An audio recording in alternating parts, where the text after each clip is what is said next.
پھر بھی آدمی کسی مریض کو دیکھتا ہے، نبض ایک کو دیکھتا ہے، دوسری کو دیکھتا ہے، تو وہ ایک آدمی کو دیکھتا ہے، تو اللہ تعالیٰ براہ راست سب کے سب کو دیکھتا ہے، اور اتنا ایسا دیکھتا ہے کہ اتنا ہم وہ چیز خود اپنی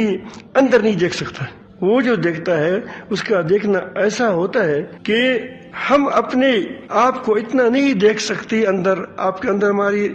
کیا گڑبڑ ہے، کون سی چیز میں ٹوٹی ہوئی ہے یا زخمی ہے، ہم ایکس رے کرتے ہیں، پھر وہ بھی کبھی غلط ہوتے ہیں کبھی ٹھیک ہوتے ہیں، تو ہمیں تو اپنی جان کی پتہ نہیں ہے، لیکن اللہ تعالیٰ جل جلالہ کو ہر جان کے پتہ ہے، جان جمادات ہوں مائعات ہوں، ہر چیز کا پتہ ہے،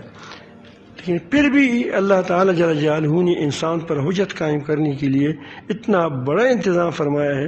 یہاں میں نے آپ کے سامنے ایک آیات تلاوت کی، اتنا بڑا انتظام فرمایا ہے کہ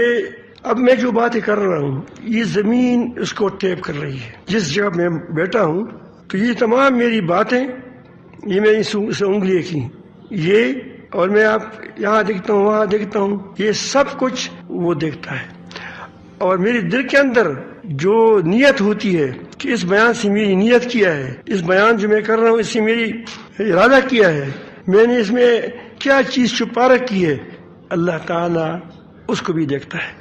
صرف بات کو نہیں دیکھتا بلکہ اس نیت کو بھی جانتا ہے کہ جس نیت سے میں یہ بات کر رہا ہوں وہ بھی ٹھیپ رہا ہو، اللہ پاک ساتھ محفوظ ہوتا ہے۔ وَحُصِّلَ مَا فِي الصُّدُورِ وَحُصِّلَ، قیامت کے دن اس کو اللہ تعالیٰ دکھا دے گا تم زبان سے کیا کہتے تھے اور تمہارے دل میں کیا تھا، تمہارا عمل کیا تھا، قول کیا تھا، عمل کیا تھا، اور تمہارا ارادہ کیا تھا، یہ ساری چیزیں اللہ تعالیٰ براہ راست بھی دیکھتا ہے، اور اس کے لیے انتظام بھی فرمایا ہے۔ یہ انتظام اس لیے فرمایا ہے کہ ایک تو یہ انسان محتاط رہے، دوسری بات یہ کہ انسان بہت کڑا پیر ہے، کڑا پیر جانتے ہیں، ٹیڑھا ہے، ٹیڑھا، یہ مکر جاتا ہے کہ میں کتنا اچھا آدمی ہوں، میری کتنے کردار ہیں، میری باتوں کو کوئی سن لے، لیکن اللہ تعالیٰ قیامت کے دن اس کو بتائے گا کہ دیکھو تمہاری زبان یہ ہے، دل یہ ہے، تم نے فلان جگہ چھپ کے سے کمرہ بند کر کے کیا تھا، کمرے کے اندر تم کیا کرتے تھے، تو یہ زمین تم پر گواہی دے گا، زمین گواہی دے گا،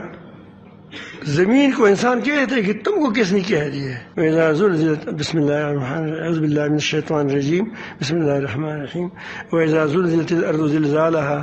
وَأَخْرَجَتِ الْأَرْضُ أَثْقَالَهَا، اس کے اندر جو چیزیں ہیں وہ سب کو نکال دے گا اسقال، اس میں بہت سی اسقال، جب اللہ کا لفظ اسقال کا لفظ بیان فرمایا ہے اس میں بہت ساری چیزیں آ گئیں، یہ تمہاری اعمال اور تمہارے کردار اس میں بھی آ گئے۔ وقال انسان ما لها، اس زمین تم کو کیا ہو گیا، تم کو کیا پڑی تھی، تم میری باتیں یوم تحدث اخبارها، اس دن وہ کیا کرتے ہیں، وہ بھی اپنی خبریں بیان کریں گی، یہ زمین تمہاری خبریں بیان کرتی ہے، کریں گی۔ چوکا نہیں رہو، تمہارا رب، تمہارا رب کے نظام میں تم جکڑے ہوئے ہیں، تم جانتے نہیں ہو، اللہ تعالیٰ جل جلالہ فضاؤں میں تمہاری باتوں کو محفوظ کرتا ہے۔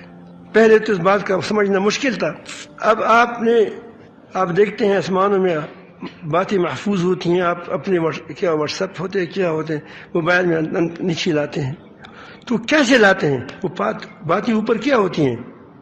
محفوظ ہوتی ہیں، تب تو لاتے ہو۔ یہ تمہاری آوازیں، تمہاری شکلیں، یہ فضائیں بھی محفوظ کرتی ہے، تمہاری اعمال و کردار ان کو یہ فضائیں بھی محفوظ کرتی ہے۔ پھر اللہ تعالیٰ جل جلالہ نے ہمارے ساتھ دو فرشتے بھی لگائے ہیں، اللہ تعالیٰ فرماتے ہیں کہ تمہاری زبان سے کوئی لفظ نکلتا نہیں ہے، کوئی عمل تمہارے ہاتھوں سے ہوتا نہیں ہے، لیکن کیا وہ فرشتے اس کو فوراً